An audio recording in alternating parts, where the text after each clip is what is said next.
Children of the night, what music they make. They're all gonna laugh at you! They're coming to get you, Barbara. What's up? I'm not gonna hurt you. I'm just gonna bash you a bit.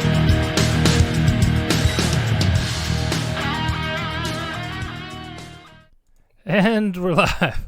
Welcome back to Finals, guys, where I'm throat burping into the microphone during the intro by accident. And calling us Finals guys.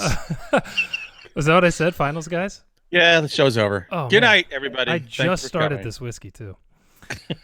So this week, we're doing yet another Netflix original, this one called Apostle, starring Dan Stevens. Hopefully it's better than the last couple we've watched.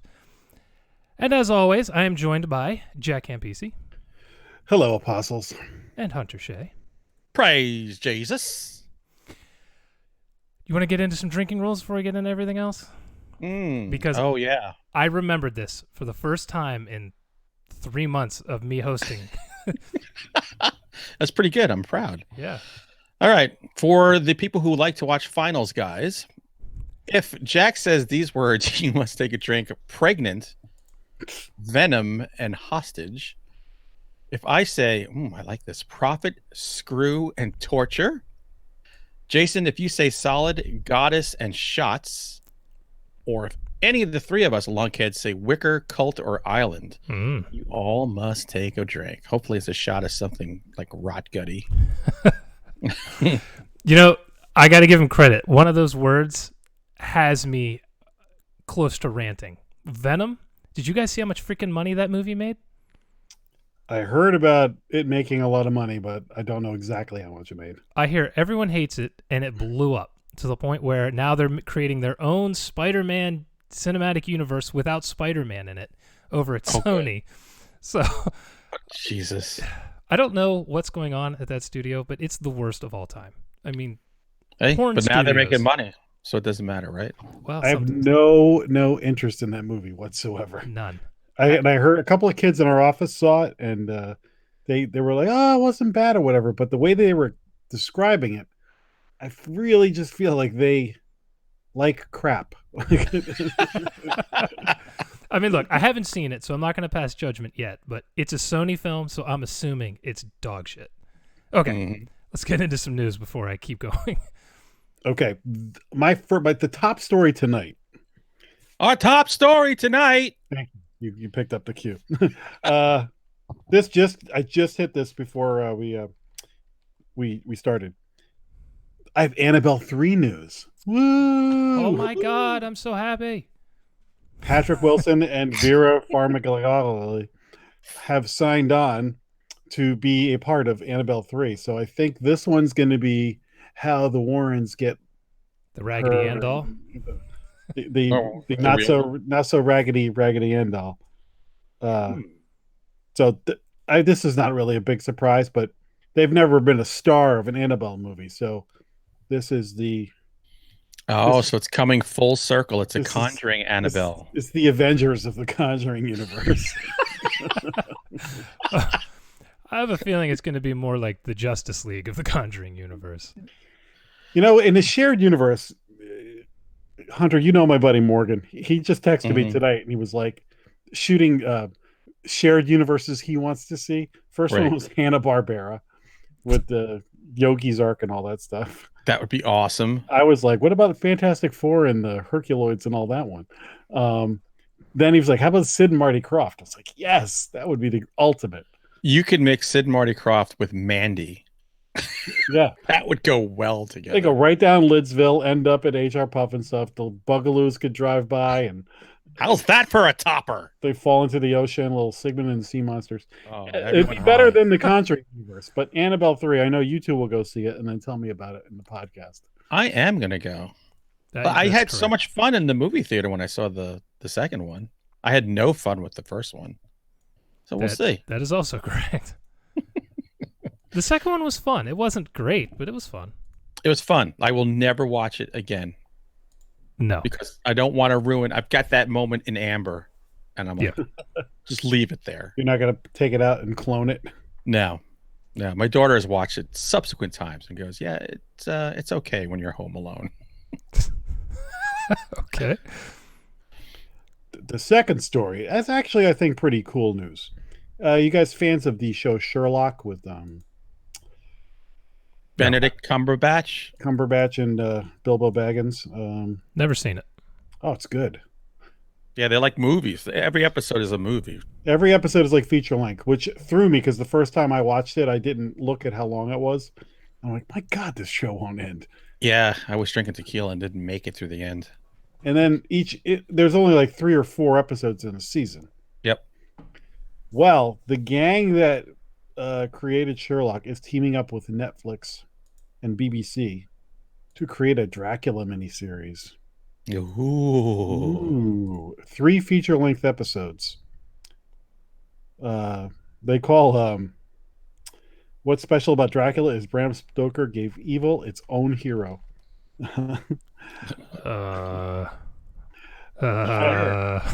Sure. Is he gonna fight crime? One thing they said is that it's not going to be just a straight interpretation of the book, which is what Sherlock did. It was like Sherlock Holmes stories that you could see the thread of the original story, but they changed it up. Yeah, especially made a underpinning of this weird homoerotic relationship between Holmes and Watson. Minecraft was gay, and they said the last episode was one of the worst things they've ever seen. If it's good enough for Ernie and Bert, it's good enough for Holmes and Watson. Hey Bert. Did you see the trailer for the Holmes and Watson movie with Will Ferrell and John C. Reilly? No. I'm laughing just thinking about it. It looks awesome. Anyway, what do you think of that? You looking forward to that terrible news to you? I think it's good news because I liked what they did with Sherlock. So I think 3 episodes. Let's see what they can do. If Hugh Jackman is Van Helsing, I'm in. God, did I hate that movie? I want Keanu Reeves in there. If he's in, I'm in. Wow, we're just going to draw from all the worst sources. Basically, Jason and I are out. I'll get around to it at some point. There are so many freaking shows. I do not have time to keep up with them. No. I still haven't finished Black Mirror, and I'm obsessed with Black Mirror, and I just can't find the time to put an hour and a half into an episode of a TV show. Yeah, you're right. I've not watched 1 episode of Black Mirror. Well, you'll love it. It's dark as hell. If Mm-hmm. you want to feel bad about yourself, watch some Black Mirror. I thought the last season was brilliant. Yeah. I'm only 2 episodes or 3 in, but it's unreal. Anyway. It wouldn't be a week without a little Chucky news. Really? So we're going to swing the pendulum back to the real Chucky, which is switching over to TV. And Mancini and the gang have reported that they deliberately ended Cult of Chucky with a bunch of different cliffhangers so that they could have the TV show go in a number of different directions. So you could have plot A, plot B, and plot C. So they're going to deal with that. But one of the things was, as you saw in the last movie, was Chucky's able to possess more than one doll at a time now. Mm-hmm. So that's going to factor into it. But one thing they're going to do is go back to their roots and have Chucky terrorizing a child again, which I think is a nice thing. Yeah, absolutely. Kids. So they are or aren't going to continue in the Iron Man 3 direction with 87 Chuckies? I think they are. Okay. See, I want to see an army of Chuckies fight the army of darkness. I mean, the army, Chucky is possessing the main girl, and he was possessing at least 3 or 4 dolls, wasn't he? Yeah. I wanted more. I remember I was like, oh, I think they were like 3. It's like, So he definitely is. It's like Age of Ultron. He can just go into... What? Love it. Chucky the Puppet Master. I mean, Jesus Christ.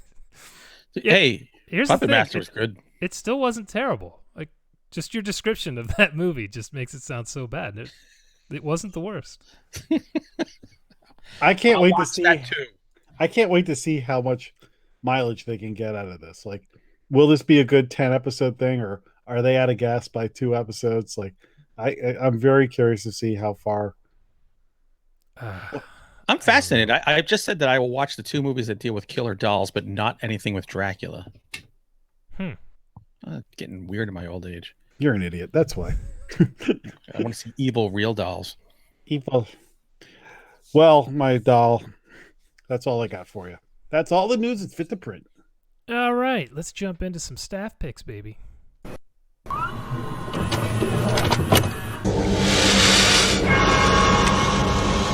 have such sights to show you. The way I said baby was super weird. I'm never going to do that again. You said it correctly, though. All right, I'll jump in first. I watched First Reformed, the new Ethan Hawke, Amanda Seyfried movie. It's an A24 film. It's on. I found it on Amazon. I never heard of it. Didn't know it was out. I love this second career Ethan Hawke has as this horror guy out of nowhere. He was kind of an A- lister for years, and now he's making these great horror films. Yeah, this was not one of them. I love Amanda Seyfried or whatever, however you pronounce her last name. She's not in it all that much. This is. You want to see her? Go see Lovelace. Oh, there you go. Giggity. Jack will love that one. So this is about a priest. No, not a priest. I think he's just a pastor, Ethan Hawke, whose family has died. He's having a lot of issues, and he's asked by Amanda Seyfried to come and talk to her husband, who she thinks he's having a lot of trouble. And as he goes, this guy's a crazy environmentalist, the kind that gets arrested all the time and does crazy protests. And it just goes down this freaking climate change rabbit hole that every freaking movie goes down nowadays. Liberal agenda. I don't even care if it's the best movie ever. I'm just so tired of this. To me, it's like zombies now. As soon as I see a zombie, I'm like, oh God. As soon as I hear climate change is a big crux of a movie, I tune out. Mm-hmm. I will say the first half of this, I was into it. And then it just went downhill, and I just got bored. My wife fell asleep. I made it to the end. There's a couple of cool things at the end, but to me, this is not really a horror movie, and I was expecting more of a horror movie, seeing how it was A24. It's more of a character piece of somebody's mind slipping. It's well made. It's boring, and it's just a little too much for me. Where did you see this? Where did you see this movie? Amazon. It was a rental. Does he wear that awesome sweater from Sinister? I love that sweater. No, unfortunately, he does not. But every writer should have that sweater. His whiskey consumption would make Jack proud. I'll tell you that. Yeah. God bless. All right, so that's First Reformed. Nice. Hunter, what do you got? I want to watch the good stuff. I watched some bad stuff in the beginning of Horror-tober. Now I want to get down to the nitty gritty. So one night I might as well knock these two out at the same time. I did a double feature. I did a Ty West night. Always a good time.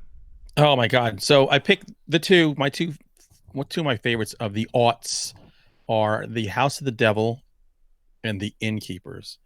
Yes. And I am quickly becoming to realize that The House of the Devil is nudging its way into like my top 5 all-time movies. Wow. I freaking love this, and I watch it constantly. I've seen that movie a lot, actually. I dig the hell out of it. Yeah. And I don't understand why people hate Ty West and hate that movie. Well, there was that there was a tide of hate, but I think it's turning, and people are rewatching it and probably going, "What? I don't know what people are talking about." It's a great satanic panic movie. If you didn't know it was made in 2011, you would swear that you would unearth this movie from 1974. Complete with the gritty look of it. Because I have a Blu-ray and it still looks intentionally gritty. Absolutely. Great soundtrack. Jocelyn Donahue with her beautiful feathered hair straight from like 1970 something. But she is a college student who is going to rent a room from Dee Wallace, who's in it in the very beginning. And she needs money for the deposit and everything. And she gets a gig babysitting in this little remote giant house. But it turns out she's not babysitting for a baby. She's babysitting for an old lady. And it just it's just there's this build in here, and anyone who's gone to college, gone away to college, you can feel for her. It hits very close to home. The desperation for money, shitty roommates, doing anything you can to make a buck. Tom Noonan as the guy who owns the house and hires her is just phenomenal. He should have a twin brother who works in like a mortuary. He's super creepy in this, and he's gigantic. Well, and she's about 5 foot tall and about 35 pounds maybe. So it's a great movie. And the girl who plays her friend directed Lady Bird. Wow. Oh. Yep. So Academy Award nominated director. Wow, the one who gets shot in the face? Boom! Spoiler. Yes. Wow, I didn't know. I had no idea. And that scene in the cemetery with what happens to her, with what Jason said. Mm-hmm. The first time I saw that, my jaw dropped. So, and it goes crazy at the end. Great movie. The other one is The Innkeepers. Jack, I'm sure, is Sarah Paxton one of your favorites? Is she in your top 10? Oh, she's a favorite. Go watch Shark Night. Shark Night, Cheap Thrills. In my house, we always knew her as Aquamarine, where she's a mermaid, because my kids love that. Oh, she's also in Superhero Movie or something like that. Yeah, I mean, she's been around. In this movie, her and Pat Healy, they are working at this inn in Massachusetts that is going out of business, and it's the last weekend. They're the only two working there. There's only 2 people checking in, and both of them are doing this kind of amateur ghost hunting thing. So this is another. It's a slow burn. It doesn't get as crazy as House of the Devil gets in the last third, but the performances and the dialogue between the two of them they're just excellent, and you really feel for her. And there's some genuinely spooky moments in this movie. And if you want a soundtrack to read or write horror to, that's the soundtrack. That and It Follows. I tell everybody, pop those in. You can't help but think evil, foreboding thoughts. That movie is a slow burn, but it's interesting the whole time. You've got great dialogue, kind of like realistic characters, and then when it goes down, it goes down. Right. And that's where you're like, whoa, I thought this movie would put on the brakes more than it does. It doesn't. No.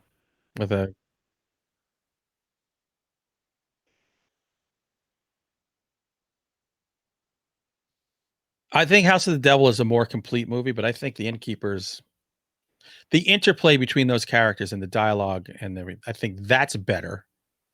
But in House of the Devils overall, that's just a top-notch horror movie. First, let me open for everybody. I was going to bring wine. I forgot. I'm trapped with nothing. I actually think I muted myself there. I'm curious to see in the chat. I heard you. Yeah, but I'm using this fancy schmancy program. Yep, I muted myself. I'm so good at this. All right, maybe we don't let you run the show anymore. That would be good. You just do the stuff you got to do. No, my wife came up, so the dogs were going insane, so I muted myself and then forgot to unmute myself. Great. I'm so good. Jack, please help me. I watched a movie that has been on my to-do list for a long time, and I finally pulled the trigger.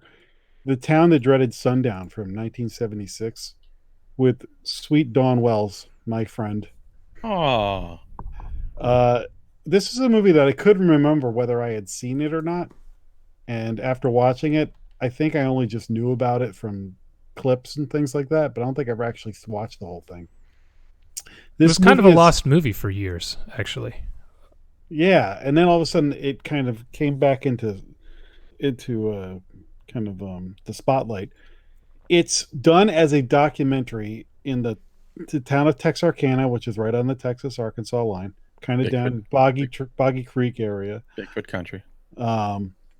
And it's done as a documentary about a serial killer called the Phantom Killer that terrorized this town a few years after World War II. And it's a guy who wears a bag over his head, very Jason from, what is it, Friday the 13th 1 or 2, where he wears the bag over his head. 2. So he kind of looks like that. But he uses a variety of implements to kill people, including knives, a gun, and a trombone with a knife tied to it or taped to it. Is Which it a rusty trombone? Yeah. As a former trombone player, I was like, yes, finally. Wait a second. You're a former trombone player? I played the trombone in elementary school. I have so many jokes to tell. You got to make sure you stay alive for at least 30 more years. If only you were funny and you could execute the jokes.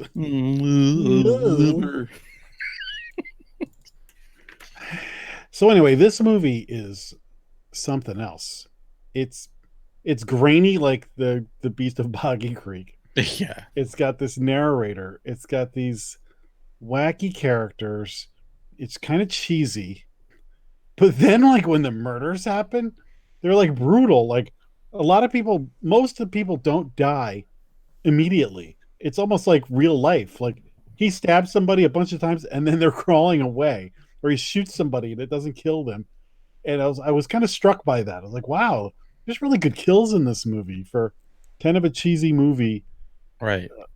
So it's really kind of, you put on your glasses. I'm watching an older movie. And it's kind of a fun watch as a completist. You should definitely check this movie out just for grins. It's a piece of horror history that I bet a lot of people haven't seen. And Marianne from Gilligan's Island is in it briefly.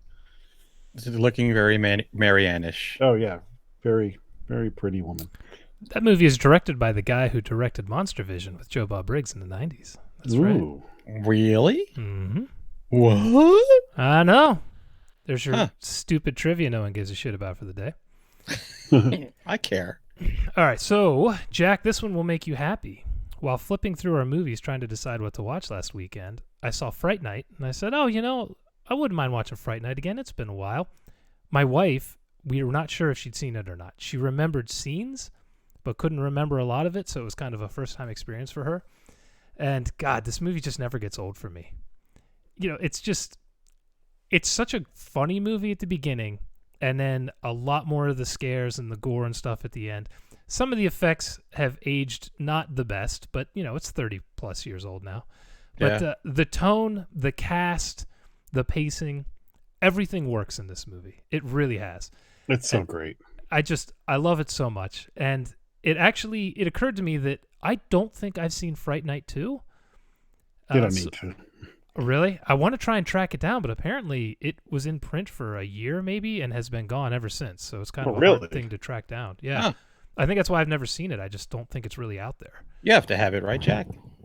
No, I never liked Fright Night 2. Oh. I have Fright Night 1.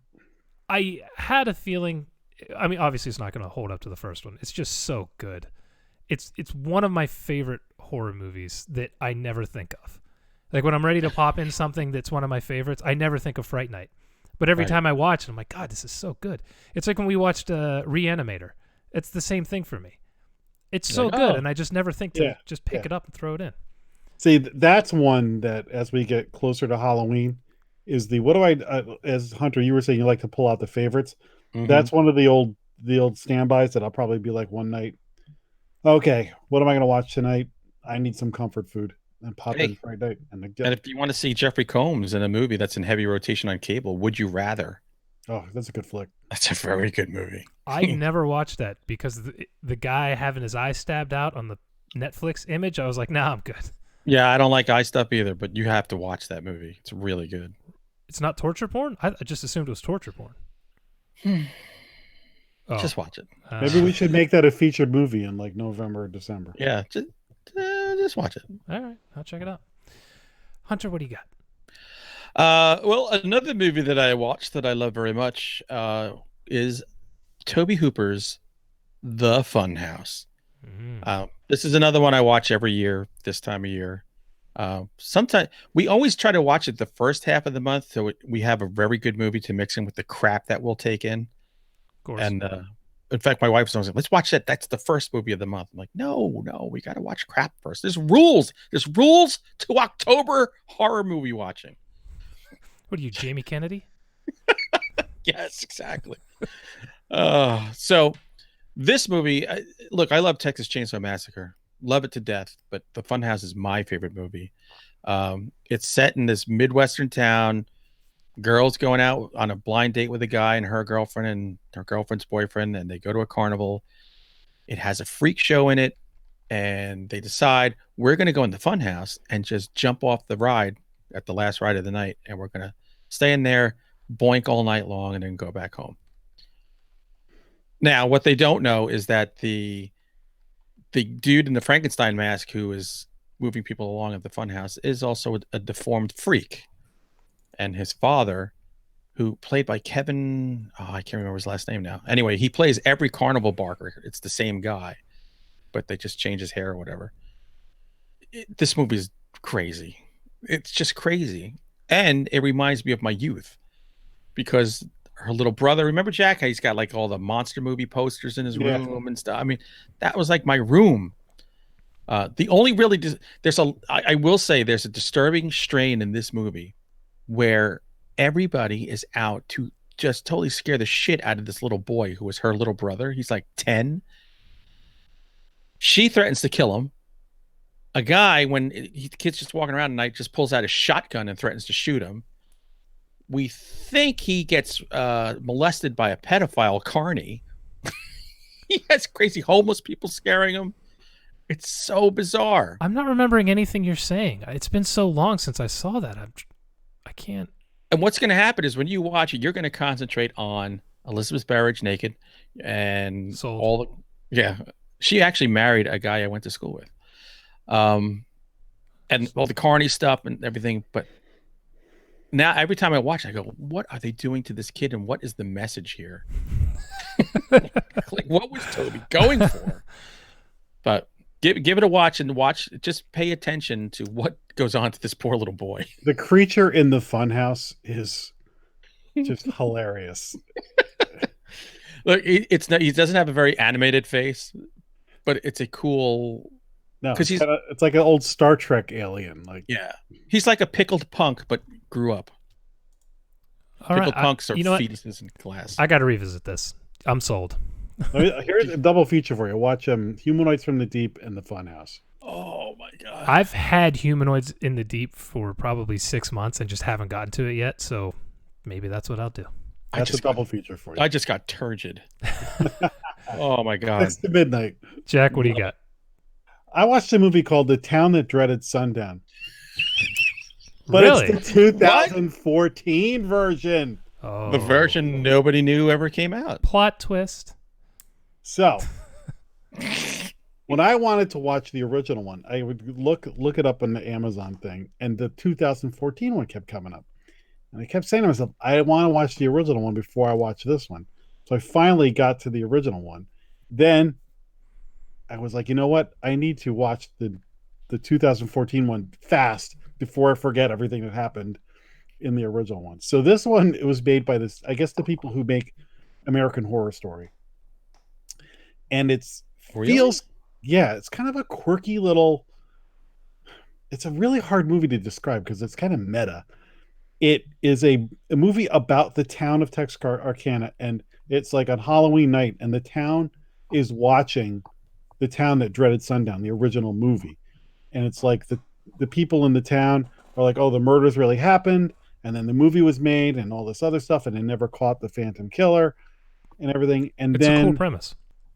the killings start again. This girl and guy leave the movie and are attacked on Lover's Lane, just like in the original. And then there are several killings that harken back to the original movie. They show scenes from the original movie interspersed. Some people watch it. So in some ways it's like a little bit of a remake. In some ways it's a little bit of a sequel. And then all of a sudden Anthony Anderson from Blackish and many other things, and Gary Cole are in it. They're both like cops. I'm like, wait a minute, there's real people in this movie? Why? And I kept trying to figure out what I was thinking, because it's really gory. Like, there's really good kills in it, but the movie itself was kind of like quirky. And then I realized, I think that's it. It feels like a TV show horror, like American Horror Story or something like that.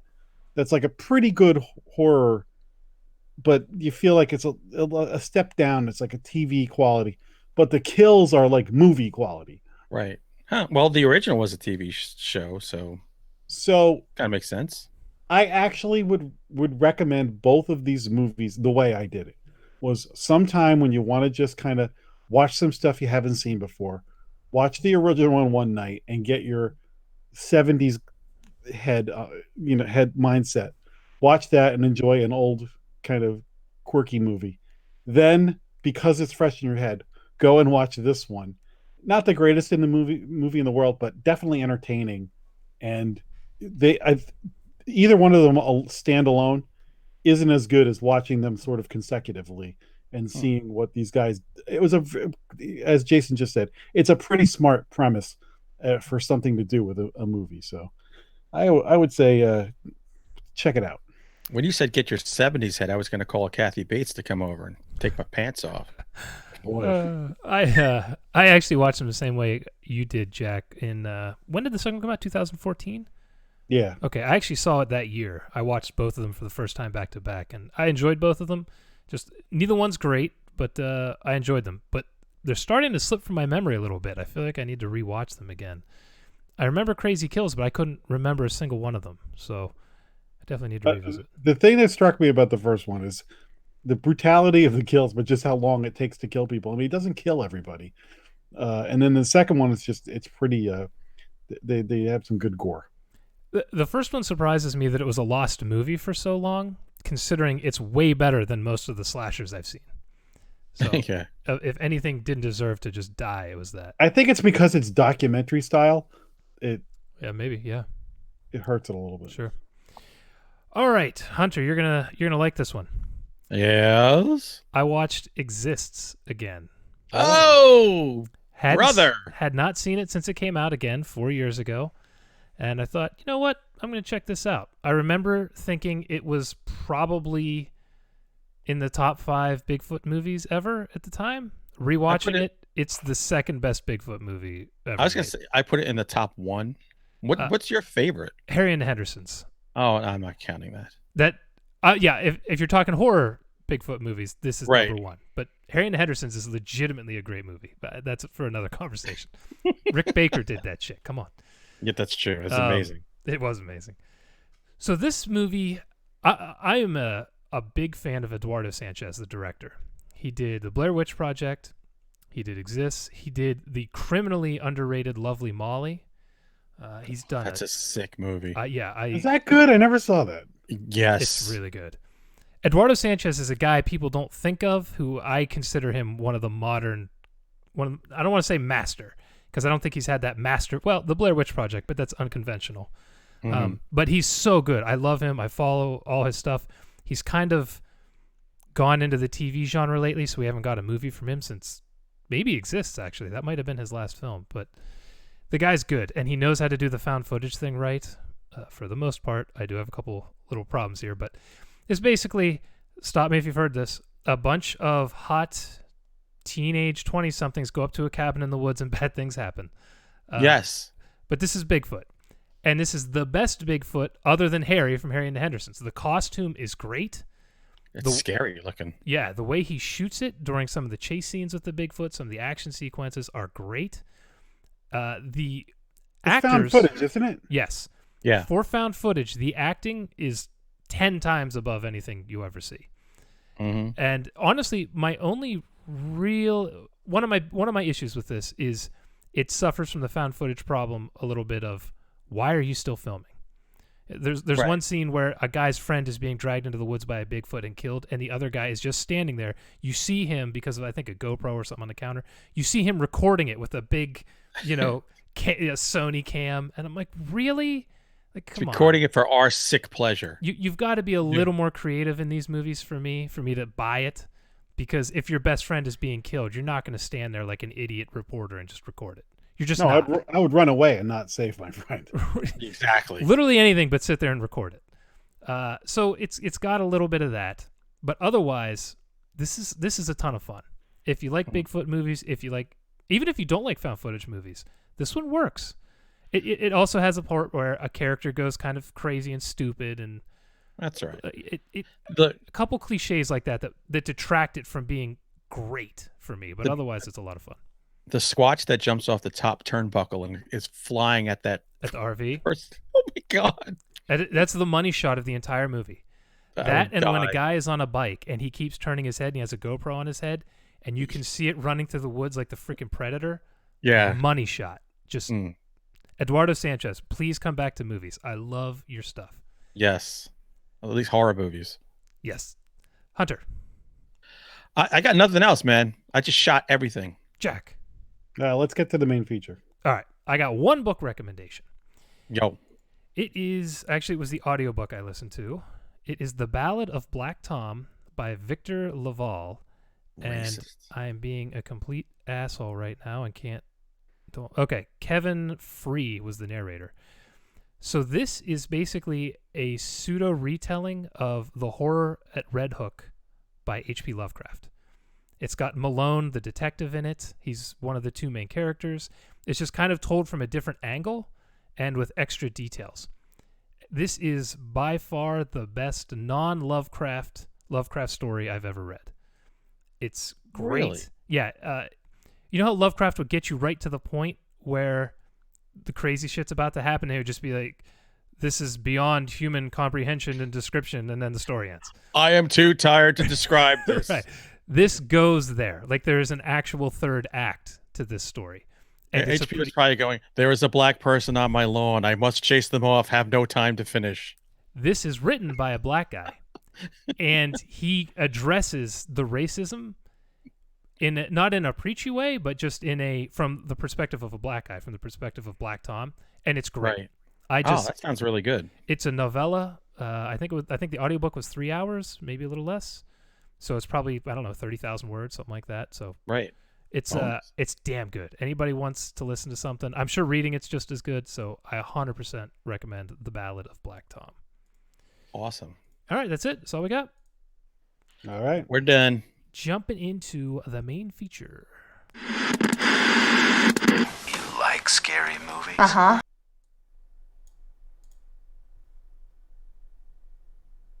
What comes to mind? Wow, my computer froze for a second there, and I thought we were screwed.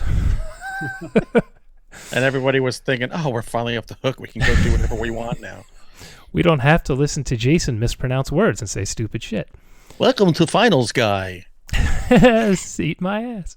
So this week we did yet another Netflix original, Apostle, starring Dan Stevens, directed by Gareth Evans. Yes. Hey, that's the guy who did The Raid, if you haven't seen those. They're crazy movies. I haven't. Jack, can you give us a description of Apostle? Well, apparently you were not ready for that. There's this island, and it's got a cult on it. Drink! Oh, it's a drinking word. And they have kidnapped this girl who is Dan Stevens' sister. Her father is suffering from dementia, so he is not even in any kind of state to pay a ransom. His son, who was thought to be dead, has come back, Dan Stevens, and is told that he needs to go rescue her and not to pay the ransom, but to go to this island with his father's ticket and rescue the sister. So he, posing as a cult member, takes a boat to this island where there is a bunch of men who speak in awesome Game of Thrones voices. Oh, yeah. Yo, people! George C. Scott would be proud of these people. And Rod Steiger. I was thinking of the two of them throughout this whole movie. So there's this religious community on the island.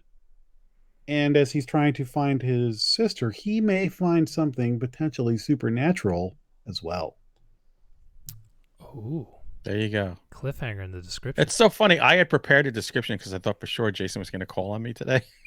So I think this is just Jack's gig. Ready. It should just be Jack's gig from now on. All right. He does awesome. I don't have to think anymore. Do all the other good stuff on this. Why not this too? Wow. He's the heart and soul of the show. Can you fit his head in the frame, or should we pull it back? You do need to upgrade your computer so we get a nice wide angle. See, See how far out it goes. What did you think of it, Jack? I thought this movie was great. I was pleasantly surprised. Number one, the caliber, as you said in the opening, the caliber of Netflix movies we've watched has been uneven, but this one, that's being kind. Yeah, I thought it was great. I thoroughly enjoyed it, and I liked how it went from it built to where it was going at a great pace, so they didn't tip you off too quickly, so you're still curious as to what was going on, and you'd see things and wonder what was that? What is going on? Who is this guy? Why is he doing that? What the hell was that? I enjoyed the ride, and so that when they got to kind of the third act where things are really cooking, I'm in. It was kind of like when Steven Spielberg described Jaws, and he's like, if they're with you this far, they're going to buy whatever you give them at the end. And that was the way I felt. Like they never went too crazy with CG or anything like that. I think they never went too over the top with some of the stuff that they did. So I think this is one of the better movies of the year, if in theater or not. Hunter, I concur. Look, this movie, within 5 minutes, there's a craftsmanship to this movie that you don't see in most, not just Netflix movies, but you're right, in the theater as well. It's over 2 hours long, and to me, my wife kept complaining it was boring, and I kept looking at her going, I don't know who you are. What are you bored by here? I said, have you become like the kids? You can't take any kind of buildup. There's a world making here. I love the fact of like the prodigal son returns to get the daughter who's kidnapped. Michael Sheen, he's always been one of my favorites, who looks freaking nuts in this movie. Mm-hmm. He's also a hero because I think he was married to Kate Beckinsale for a while. So we all wish we could have been him. He's a hero. He was in Underworld too. I think he is phenomenal. The whole cast. I mean, I kept trying to find something I could pick apart in this movie, and I'm sure Jason will have found it. But not it. Them. There was one thing that had me questioning things, but there was a good aspect ratio as well. Phenomenal aspect ratio. Solid. It was solid. Solid. I love. Anyone who hasn't listened to the last 60 episodes has no idea what that means. Grab your pinus.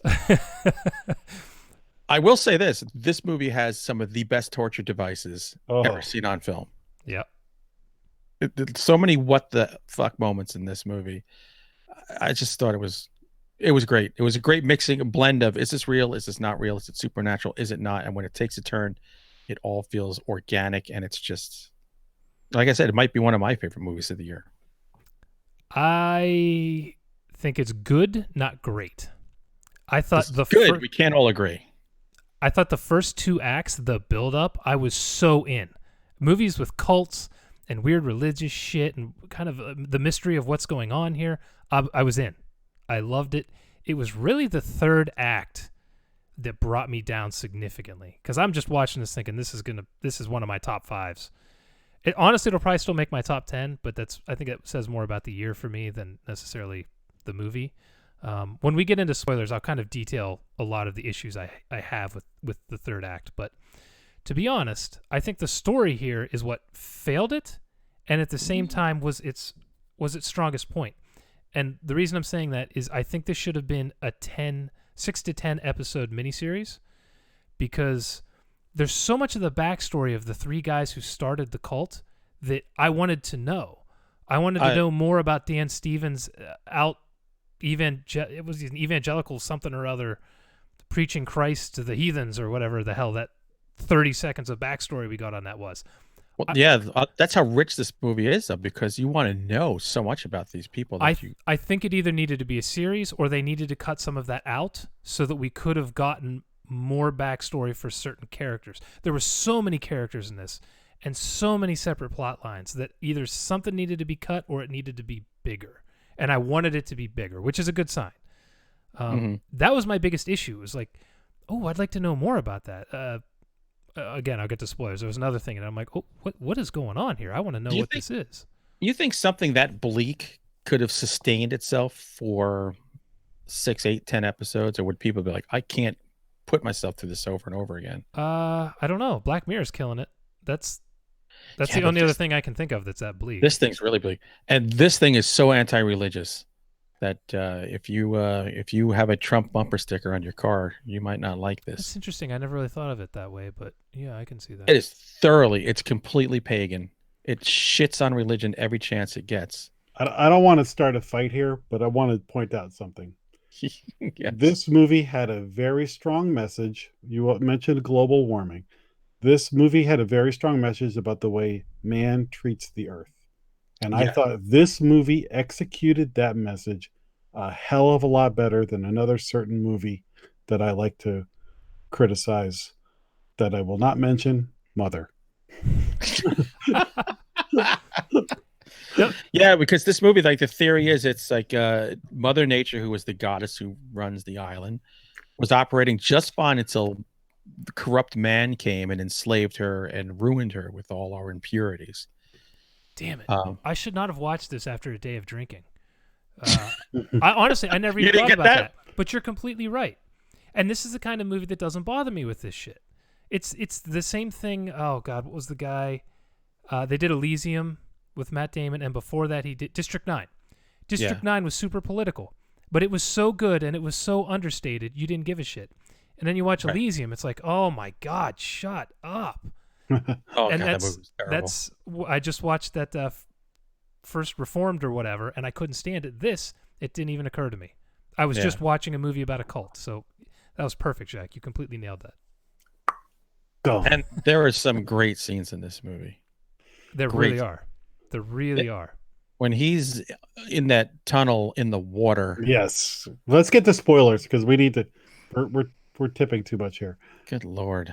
So we have two enthusiastic thumbs up and one half-assed thumb up. Is that? No. I would say this is worth a watch, but the first 2/3 I'm so in, and the last act pulled me down a little bit. It's a thumbs up, but it's not like an ecstatic double thumbs up Hulk Hogan ripping my shirt off. Really? I thought the last act was so good. That last act would give me a lot of cringe moments. It did. It gave me. Let's get to spoilers because we need to talk about the third act, guys. Let's talk about Kevin. Give me those spoilers, Jack. Spoiler alert. Okay. Earmuffs. So, as Hunter just alluded to, the secret of this island is that there's this goddess that the three founders discovered when they were shipwrecked on the island, and she has the power to bestow life and crops and things like that, but she needs to be fed blood and guts. And they end up enslaving her, and there's two versions of her. There's the imprisoned one, and there's another version of her that walks the earth. Yeah, one of my issues. I thought that was illusory. Is that the right word? It wasn't, and I can tell you why later. Go ahead. All right, good. So I don't know where to go with this. I'm just explaining what happened, but they enslave her. You're talking about spoilers. That's the big secret on the island. So when you get to that part in the tunnel, that was that was the moment where I was like, okay, this movie's awesome. First, it's claustrophobic. That reminded me about what's the girls in the Descent, yeah, but he's in like muck that looks like crap and blood. Yeah, exactly. I assumed that was sewage. That was my assumption. I think it was blood. Okay, well, it was because there's blood everywhere. There's blood everywhere because they're feeding her blood, and like the earth itself is just sustained by this blood. All right, let me give you a couple of my things that bother me, and you can tell me what I missed. Hit us. Chuck, you just mentioned the fact that she is physically confined, and yet throughout the movie we see her around. So I thought she's some kind of astral projection nonsense, whatever. But in the tunnel, she's clearly moving the water. She's clearly there. And then earlier in the movie, he cuts his thumb on a key and is bleeding down through the floorboards, and she is there sucking up the blood. The blood. So she's physically there. which that's fine if you explain what the hell's going on to me, but they never did. So I never really understood what that was all about. I think you need to first of all just take a deep breath. Don't question the powers of a goddess. So I feel like this has really upset you, and It's upsetting me, Jack. it's just a movie, man. Just take a breath. Yeah, really. And accept the fact that there's a Father, Son, Holy Ghost. And this one, it's not a trilogy. What are Trinity? Trinity. It's a toology. You know what? That's a very good point. I think you might have it there. I think that might explain Jason's thing. Because Father, Son, the Holy Ghost they are all one, but yet they are separate and individual things that can be in separate places at the same time. Okay, so now that I'm relaxed, my other problem. Now you've got NPR voice. Also. I thought there was some character stuff that didn't make sense to me in the third act too. So an example is when Dan Stevens is I can't remember his name. I'm just gonna call him Dan Stevens. Thomas. Thomas from Peking. Doubting Thomas. Yep. When Tomas is escaping from them in the tunnel, and the one guy's at one end with a shotgun and the other guy's chasing him, he escapes through the blood sewage pipe, and they don't find him on either end. There's only one other way out. They're like, well, guess we lost him. He is like I noticed that he is like a chipmunk. He can quickly find little tiny crawl spaces when he needs to. But like they to escape. They know that's there. Like you have to. Well, they probably wouldn't even think that anyone would go in there. It was disgusting. Yeah, very Shawshank Redemption. Yeah, they were just like, well, all right. So then Thomas he escapes, Dufresne. and then when the boy is kidnapped, he just literally walks back in to the settlement and gets captured. And that didn't make sense to me either. I did question that. I'm like, what the hell does he think he's doing? Yeah, he didn't come in guns blazing, fighting. He just strolled in and got captured. In his weird way that he walks in this movie. It looks like something's broken on him. Yeah, something's very wrong with one of his legs. So again, Can we take a second, though, and acknowledge that Dan Stevens crushes it? He's awesome. He's phenomenal. Here's the thing. That guy's amazing. He's done some good movies. The Guest, he kills it in The Guest. Yeah, The Guest is great. You got to watch Legion. He's great in that. Oh, yeah, see, I still haven't seen that. Let's see, what else can I yell about? I wanted more with the who's the guy with the vines around his head? What was the story with that? Oh, the Gimp. Dude, yeah, that's straight up the Gimp. Who was that guy? What was the deal? Like the Gimp, they don't really explain it. It's just some. I took it as it was like one of the villagers that just became a. Well, I thought so too, but then the dude who does the coup tries to shoot him. So I didn't. I don't know. This is what I'm talking about. I wanted this story because I dug the hell out of it. Just give me a couple more hours of it. So I want this explained. But see, like in The Shining, when you see the dude in the bear suit, you're like, what the heck is that? This is our guy in the bear suit. It's the Drink Wicker Man. So here was my other thing, and this is actually my wife said this. This movie, have you guys seen Silent Hill? Oh yeah. The story is almost identical. Not that that's a problem. I mean, there's a ton of different stories, but afterwards she said this. I was like, holy shit, this movie's Silent Hill. You go to a place looking for somebody who is taken. You find this weird cult. There's all this crazy, horrible shit happening. They're worshiping insane deities, and instead of Pyramid Head, it was the Vine guy. Right. So in that regard, I appreciate it because I actually really dig Silent Hill. But like Silent Hill, I feel like Silent Hill would have been a cool 10-part series. I feel like this would have been too. Yeah, the video game has great storylines too. So, by the way, did you know that Gareth Evans also directed the Indonesian cult episode in VHS 2? Yes, I did. Oh, really? Which is my favorite segment in all the VHS movies. That was crazy. So he was working on getting his cult on back then. Yeah. I don't like that you poke holes in this. So for this, I wish you scabies. So I hope you wake up with a nice, horrible case of scabies. And again, I'm nitpicking. It's not that I don't like it. What about the fact of watching a man beat the living tar and murder his daughter for being pregnant? He cuts the kid out of her because the island is so poisoned. It's He knows what it'll be. Yeah. yeah, it's everything is giving birth to mutilated things. So But- yeah, What's he saving her from?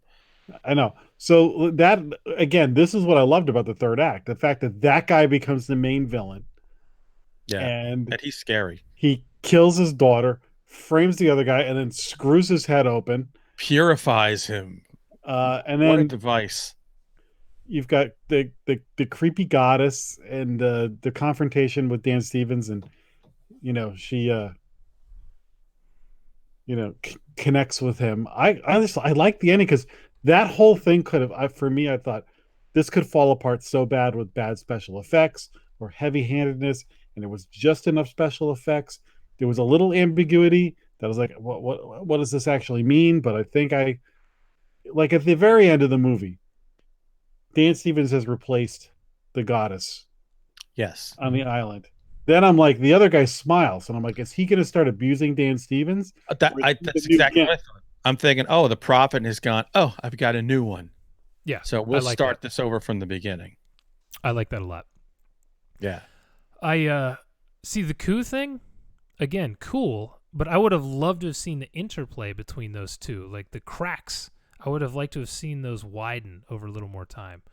So if they could have cut out one or two characters and then had more of those two, I think I would have liked it even more.